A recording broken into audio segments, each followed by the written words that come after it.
జ్యోతిరాణి నవీన్ ప్రమాణ స్వీకారం చేయనున్నారు. ఈ కార్యక్రమానికి సగరపేట గ్రామ పెద్దలను ఆహ్వానించారు. ముందుగా మంచానికే పరిమితమైనటువంటి నక్కా నాగరాజు ఇంటికి వెళ్లి ఆయనను కలిశారు. ప్రస్తుతం వస్తున్న 6,000 పెన్షన్ సరిపోవడం లేదని నాగరాజు వారి దృష్టికి తీసుకెళ్లారు.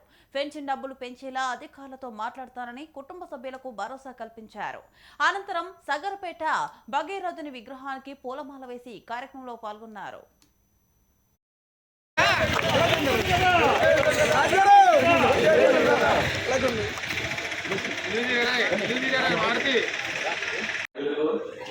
సోదరులకు సోదరిమణులకు అలాగే తెలుగుదేశం పార్టీ కార్యకర్తలకు తెలుగుదేశం పార్టీ అభిమానులకి అందరికీ కూడా నాయకులందరికీ కూడా పేరు పేరున నమస్కారం తెలియజేస్తున్నాం. సోదరులారా, మేము మండల కమిటీ మండల ఉపాధ్యక్షుడు కింద మా సోదరుడు బాలమార్ గారు అలాగే సెక్రటరీ కింద లక్ష్మణరావు ప్రమాణ స్వీకారం చేసిన తర్వాత ఒకసారి మన మండలంలో 18 కూడా అందరినీ కలిసి వాళ్ళకి కలిసి వాళ్ళ దగ్గర నుంచి మేము ఆశీస్సులు తీసుకుంటాం. చాలా ప్రయత్నాలు చేసాం, కానీ ఎక్కువ కార్యక్రమాలు ఇవన్నీ ఉండడం వల్ల మాకు ఈ ప్రోగ్రాం పెట్టుకోవడానికి కుదరలేదు.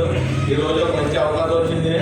మన నెహ్రూ గారు కన్నయ్య నవీన్ గారికి రెండోసారి పార్టీ అధ్యక్షుడిగా కాకినాడ జిల్లాకి అంటే చాలా చక్కటి సర్వీస్ చేసే జ్యోతుల ఫ్యామిలీకి ఆయన ఒక ఆణిముత్యం.